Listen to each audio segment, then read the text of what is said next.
Troisième, les fonctions affines. Grand 3, déterminer une fonction. Et donc on va compléter ce tableau, on va rajouter des petites choses dessus, et on s'arrêtera là pour aujourd'hui.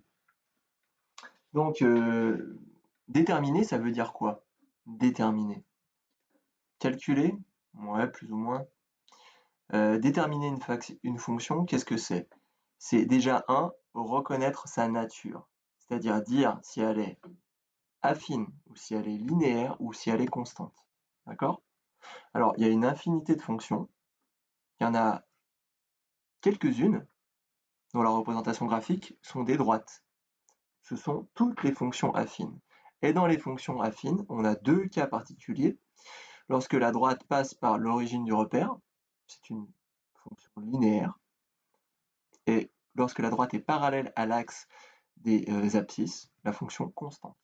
D'accord? Donc déterminer, c'est dire la nature, et aussi trouver les coefficients. Les coefficients m et p, qui sont respectivement m, le coefficient directeur, et p, l'ordonnée à l'origine. On va peut-être le rajouter.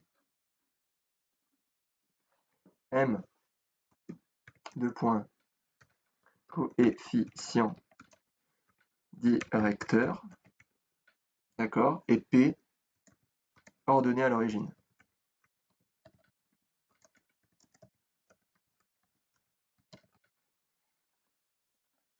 Donc ce tableau, il y a tout qui est récapitulé. Tableau par cœur, super par cœur, mais vraiment, hein.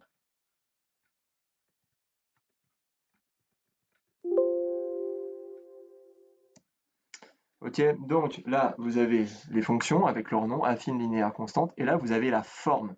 On dit qu'elle est de la forme.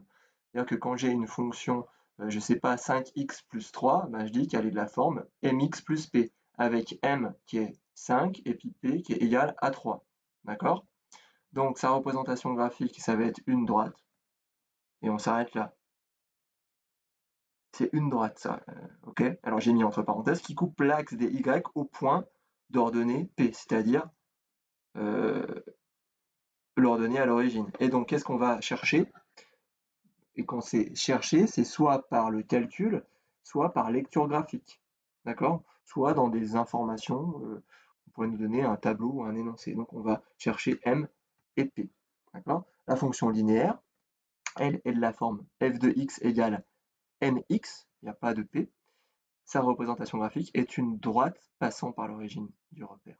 Et on va seulement chercher à calculer ou à lire ou à retrouver M. Et enfin, la fonction constante de la forme f de x égale p. Sa représentation graphique est une droite parallèle à l'axe des abscisses, donc une droite horizontale, ça veut dire, et entre parenthèses, qui coupe l'axe des y, donc des ordonnées, au point d'ordonnée p. Et on cherchera soit par lecture graphique, soit par le calcul, soit dans l'énoncé ou dans un tableau, la valeur de p. Voilà pour cette petite partie.